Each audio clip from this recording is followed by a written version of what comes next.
The world is moving to the biggest wealth transfer you've ever seen.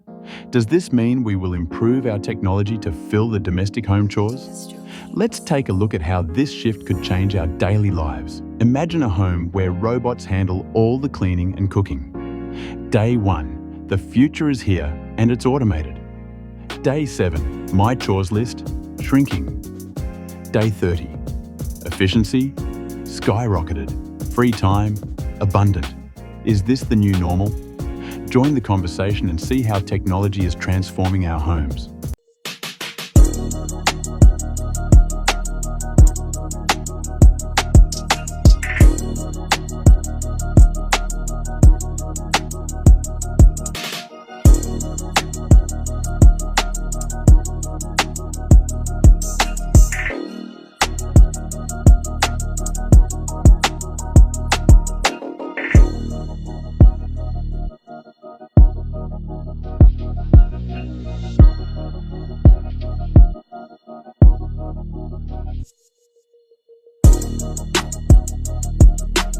Potentially, we could have an economy 10 times the size of the current global economy, where no one wants for anything. Sometimes in AI they talk about universal basic income. I think it's actually going to be universal high income, where anyone can have any goods or services that they want. A science fiction book recommendation that I have, which I think is probably the best envisioning of an AI future, is the culture books by Ian Banks. Very highly recommended for a non-dystopian view of the future. Now, there obviously are some risks, which illustrate perhaps if we don't do this right, you could have like a James Cameron sort of movie, Terminator. We don't want that one. But having sort of a Star Trek future would be great, where we're out there exploring the stars, discovering the nature of the universe, and a level of prosperity and hopefully happiness that we can't quite imagine yet. So I'm very excited about the future and very glad to be here. Thank you for having me. In a world where global alliances shift, one name dominates: Donald J. Trump. It began in 2017 with a secret meeting with the Sandman, Mohammed bin Salman. Deals were struck, history set in motion, but shadows loomed. The Las Vegas massacre, a chaotic moment, whispered of deeper plans. The murder of Jamal Khashoggi shocked the world. Accusations flew. Trump stood by the prince, loyalty or calculated move. In 2025, Trump returned to Saudi Arabia. $600 billion deal signed. Operation Sandman activated, a silent exit from the US dollar. Over 100 nations moved. Trust in the US dollar crumbled. Trump was ready, alliances formed, a global economic war unfolded. The world order is changing, and Trump stands at the center. Operation Sandman has been activated. Over 100 nations are dumping US treasuries, aiming to collapse the dollar. China started this in 2017, reducing treasuries and backing with gold. It's a silent agreement to walk away from the petrodollar. No press, no speeches, just action. The European central banks question the Fed's crisis management. BRICS nations are building their own systems, ditching the dollar. The Fed is cornered, losing global trust. Can we trust the dollar anymore?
if you look at the group of people who meet through the BIS, What's that? The BIS is the Bank of International Settlements, and it's the central bank of central banks. Where is that located? It's in Basel, Switzerland, and it has 63 of the most powerful central banks as its members, and the New York Fed and the Fed are both shareholders. They became shareholders in 1994. In one sentence, what's the purpose of the Bank of International Settlements? Okay, so there are two things you need to know about the Bank of International Settlements. I'm not sure my brain's big enough for this, but keep going. It is. Okay. It has sovereign immunity. What does that mean? It's above the law. It's its own country. Right. It's its own country. It has its own police force.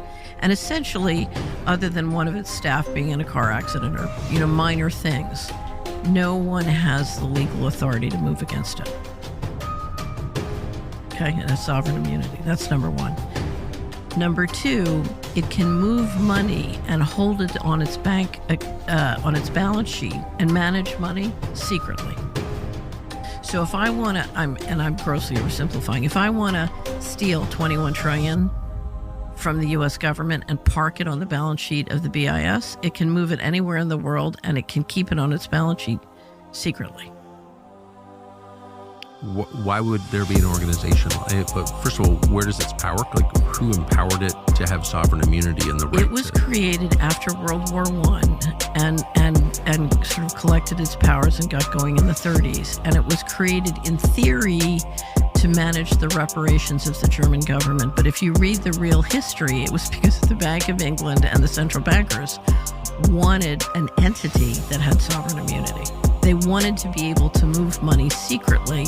So, for example, if you look at what happened during World War II and all the money that was moving back and forth between the Germans and Americans, Dulles was over in Switzerland helping to manage all these transfers back and forth. So there's a wonderful book called The Tower of Basel by a wonderful Hungarian journalist where he documents and describes the whole history of the Bank of International Settlements. And if you want to understand power in this world, understanding how the Bank of International Settlements and the plumbing of the central banking system works is very, very important.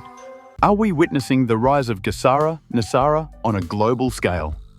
Is this the beginning of a worldwide transformation? Why was Trump received like a world leader during his recent visit?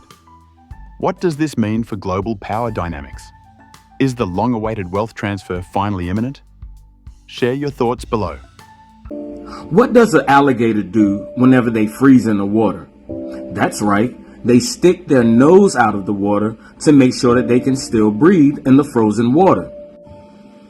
As you can see, people, this is what reptiles do whenever it's frozen. And as you can see right here at the bottom of Argentina and the top of Antarctica, we have what appears to be a large serpent right there. Can you see it, people? Right there.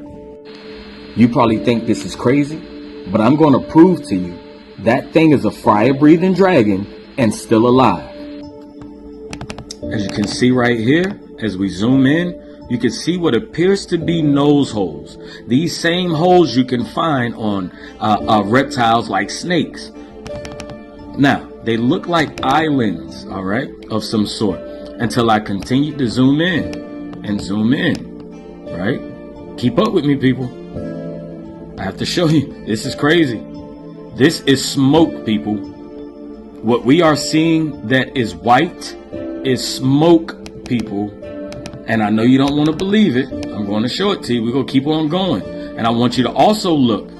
These are crater holes. These holes are going down. All right. This is this thing's nose, and he has it out of the water. Still breathing, people. All right. Watch, people. Look. Say Central Islands. People, look. This is a crater that is going down. Look at it. That is going down. Let's get closer. Look at that, people. That is smoke. People, this is a crater going down into a hole right here. And this is smoke, people. coming out of that hole. Look at that. That is smoke coming out of the nose hole on this thing, you guys. Look at this. Once again, look. That is a crater. Look at the shadowing. That is going down. That is going down into... Oh no, not in the earth. That's crazy. People, this thing still has its nose out of the water. Why? Look at it. Why? Because it's frozen, people. This thing is still frozen in hibernation. And it has its nose out of the water, people. So it can still breathe. I just look. Listen, people. Look. Those are holes, people. That is not a not a volcano. That is not an island. That is a hole going down, people.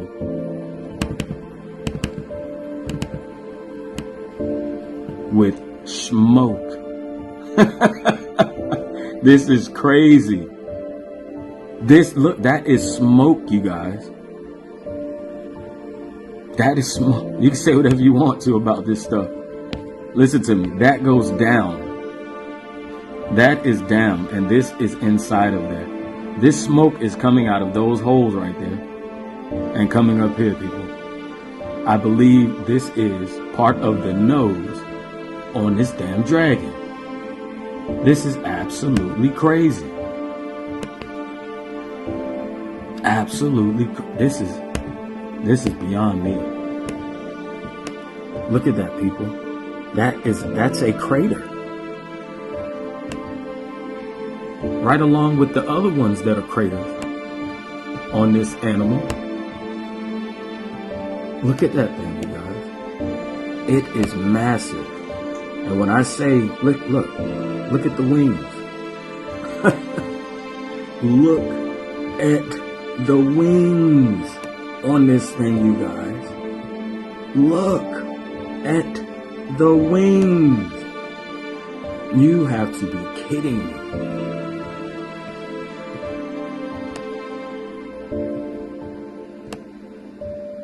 This is crazy. You guys, I believe we live on a damn dragon. Puff, the magic dragon. Look at that.